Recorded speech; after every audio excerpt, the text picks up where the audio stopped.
Muito bom dia, Evandro Oliveira. Seja muito bem-vindo aqui com a gente, meu caro. Bom dia a todos. Satisfação estar participando novamente. Satisfação é toda nossa. Evandro, só para a gente entender um pouquinho, né? Hoje, dia 6 de agosto, a gente mal virou a folhinha do calendário. Eu queria entender e também trazer para a nossa audiência aqui do Notícias Agrícolas um resuminho, né, de como que foi o comportamento ali do mercado do arroz ao longo do mês de julho, né, pós todo aquele rebuliço de leilão, né, de enchente no Rio Grande do Sul, vai faltar arroz, não vai faltar arroz, tem arroz, não tem arroz, no final das contas virou tudo, toda uma investigação, né? E aí agora eu queria saber como é que ficou o mercado do arroz ao longo do mês de julho, como que a gente viu a questão de preços, a dinâmica de negociações, como que a gente viu também o mercado externo se movimentar, para daí depois a gente partir quais são as perspectivas para agosto.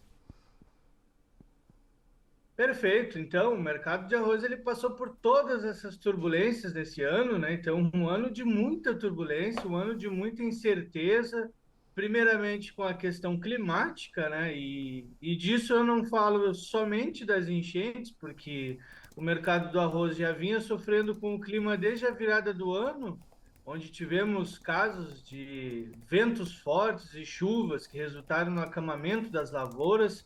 Em seguida veio o duro golpe das enchentes, né? Mas com as colheitas já perto do encerramento. E na sequência tivemos mais essas turbulências no âmbito político, que trouxeram todo esse cenário de incerteza. Então, principalmente trazendo o panorama mais para julho, né, que explica esse comportamento no mês de julho, lá no período das enchentes, com toda aquela polêmica de que ia faltar arroz, os consumidores acabaram correndo aos supermercados, né, um fenômeno semelhante ao que foi visto na pandemia, onde comumente os consumidores tentam se abastecer, se preparando para esses eventos que ocorrem, né, como a pandemia, como as enchentes, ou com a possibilidade de faltar arroz. E acabaram formando estoques, e não somente de arroz, né, como também do feijão, né, que são dois produtos complementares.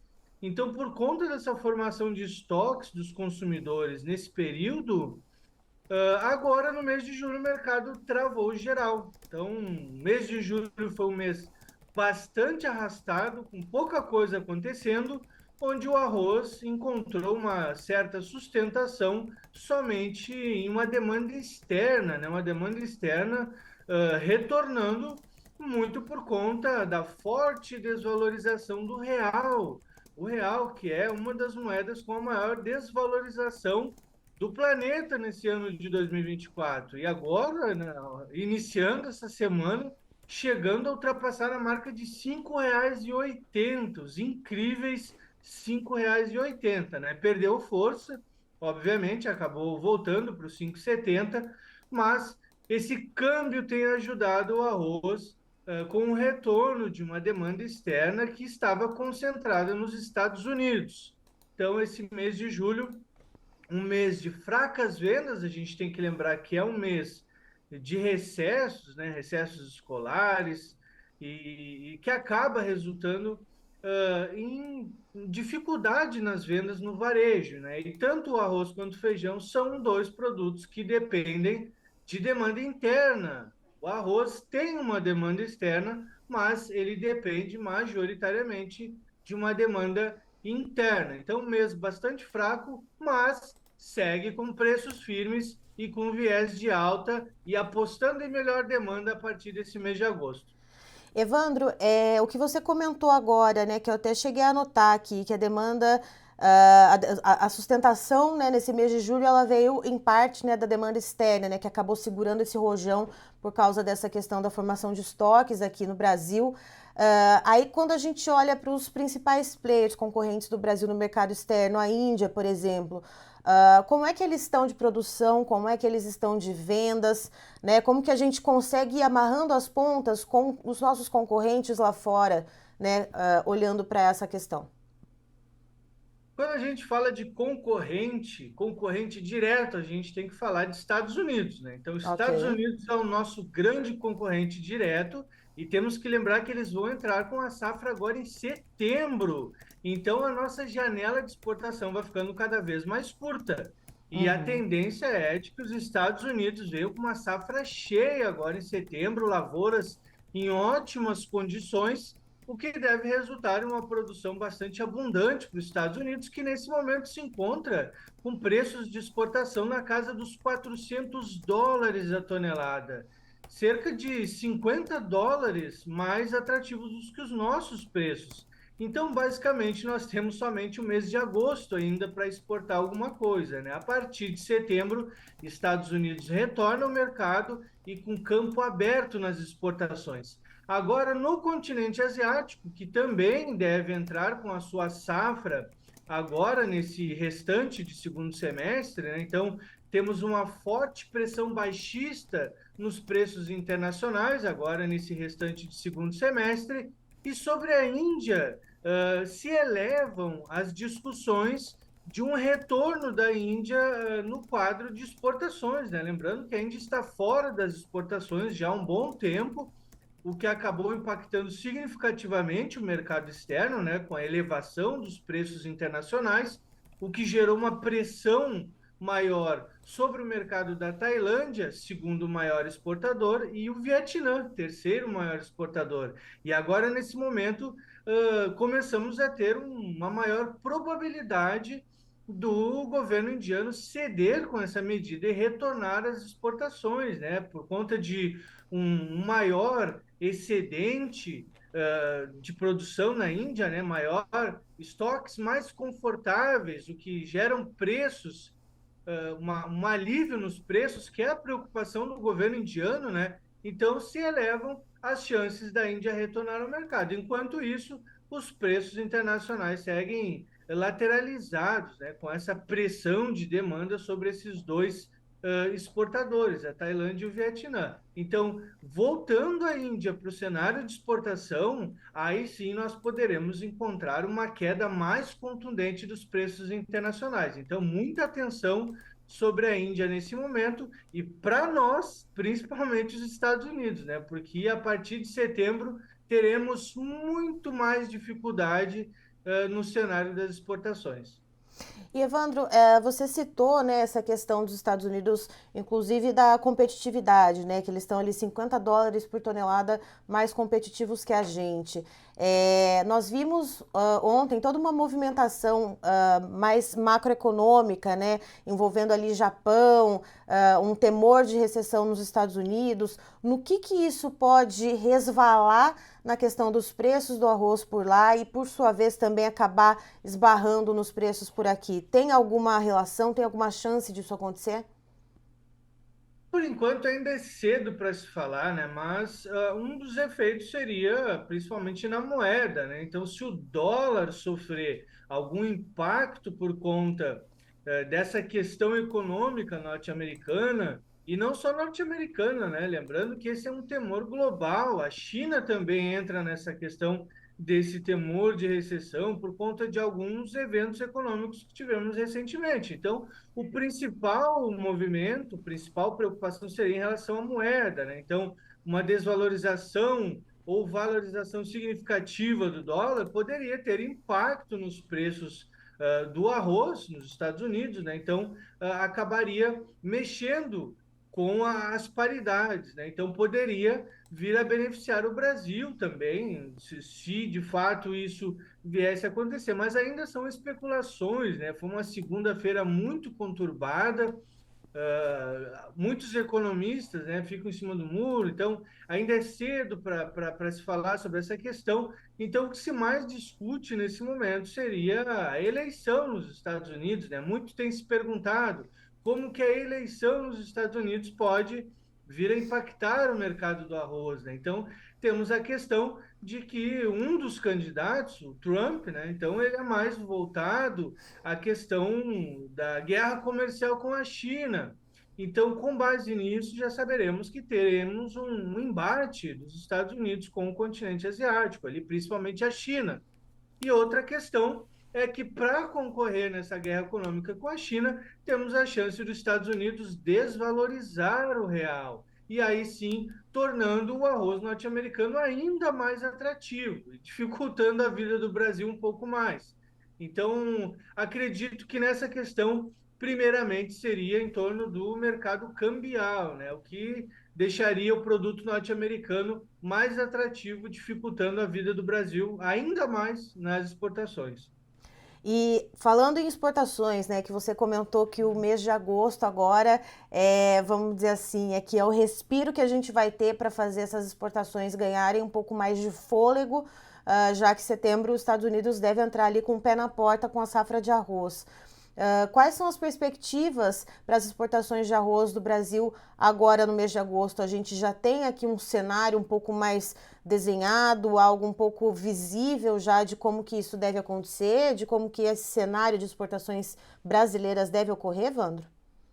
O mês de julho, lembrando primeiramente que o mês de julho não foi um mês ruim, né? Então a gente vem exportando regularmente, ainda abaixo da última temporada, porque nessa temporada nós praticamente não exportamos arroz em casca.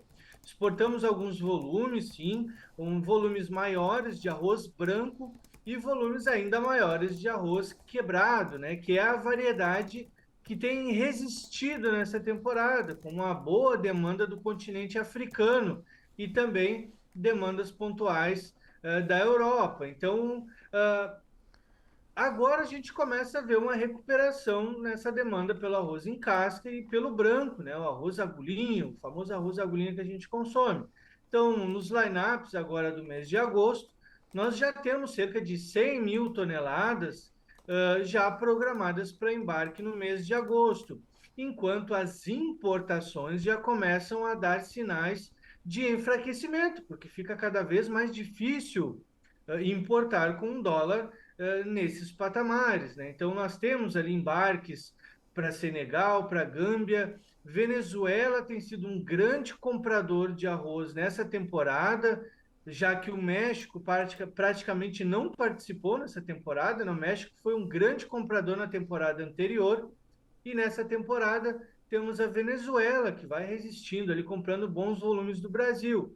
E com isso, agosto vai seguindo aí já com cerca de 100 mil toneladas já programadas para embarque. Né? O mês de julho fechou com um pouco mais de 100 mil toneladas, né? Cerca de 130, 140. O resultado das exportações oficial deve sair agora, nessa tarde. Porém, as importações seguem superando, né? Então, mês de julho, provavelmente as importações ainda vão vir superiores às exportações, por conta dos embarques da Tailândia, que superaram as 100 mil toneladas nesse mês de julho.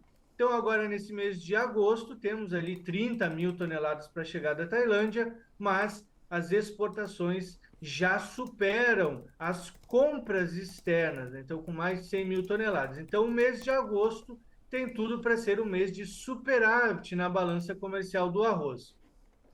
E aí a gente está falando das exportações, das perspectivas para o mês de agosto. Agora, para o mercado interno, o que, que a gente pode esperar? Já que o mês de julho foi esse mês mais lateralizado, um pouco mais ali parado, mais morno, o que, que a gente espera aqui para dentro, Evandro? Ótimo. Então, passando esse período de recessos, né, que é o mês de julho, característico por menores vendas no varejo, pouco giro no varejo, né, a tendência agora é de um retorno gradual da demanda, com aqueles consumidores que formaram estoques lá em meados de maio, retornando às compras a partir de agosto. Então, a gente deve encontrar um retorno gradual dos consumidores, né, com a demanda gradualmente melhorando, uma procura gradualmente melhor, e aí sim, a partir do último quadrimestre do ano, sazonalmente falando, é um período de melhores vendas. Né? Então, a demanda interna pode ter uma reação mais contundente a partir do último quadrimestre do ano, mas esse movimento, sim, deve ser iniciado já agora no mês de agosto. Né? O feijão também está esperando esse movimento, né? Como falado, são dois produtos complementares que dependem altamente dessa reação na demanda. Isso tem muito sido discutido, né? Que esses dois produtos precisam de um trabalho voltado nessa questão do consumo, né? Seja com a inovação, trazendo novos produtos, produtos pré-prontos. Então, há muita discussão nessa questão, porque esse ano todo foi um ano bastante fraco na questão da demanda tanto do arroz quanto do feijão. Tá certo. Evandro, muito obrigada pelas informações. Você e todo o time aí das Safras, cada um nas suas áreas aí de atuação, são sempre muito bem-vindos com a gente, tanto no Bom Dia Agro, quanto em toda a programação do Notícias Agrícolas. Eu que agradeço mais uma vez pela oportunidade. Um forte abraço a todos e até a próxima. Tá aí, então, estivemos com o Evandro Oliveira, que é analista e consultor também da Safras e Mercado, nos trazendo, portanto, um resumo ali de como que foi o andamento do mercado do arroz ao longo do mês de julho e de quais são as perspectivas agora para o mês de agosto. Basicamente, julho ali os preços aqui no Brasil se sustentaram e se mantiveram ali muito ancorados nas exportações, já que aqui no Brasil, devido àquela questão do medo, do vai faltar arroz, não vai faltar arroz, em função da questão das enchentes no Rio Grande do Sul, lembrando, né, Rio Grande do Sul, grande produtor, maior produtor de arroz aqui no Brasil. Ficou essa dúvida, aquela corrida nos supermercados aconteceu, tal qual a gente viu acontecer na pandemia com muitos outros produtos, e aí com essa formação de estoques dentro de muitos lares brasileiros, segundo o Evandro, então ficou o mês de julho, esse mês um pouco mais lateralizado aqui no mercado interno. E aí agora a perspectiva para agosto, segundo o Evandro, é que o Brasil ele precisa dar um gás nas exportações, porque setembro os Estados Unidos deve chegar com uma safra cheia, deve chegar com uma safra mais competitiva, inclusive em função de preço, em matéria de preço, perdão, em relação ao Brasil, e deve chegar com o pé na porta, ou seja, agosto é o gap aqui que o Brasil tem para dar um gás nas exportações antes que os Estados Unidos venham, então, com esses preços um pouco melhores e com essa safra aqui mais abundante, então, que o Brasil. Mais ou menos esse é o resumo do que o Evandro trouxe para a gente aqui nas informações durante a nossa entrevista.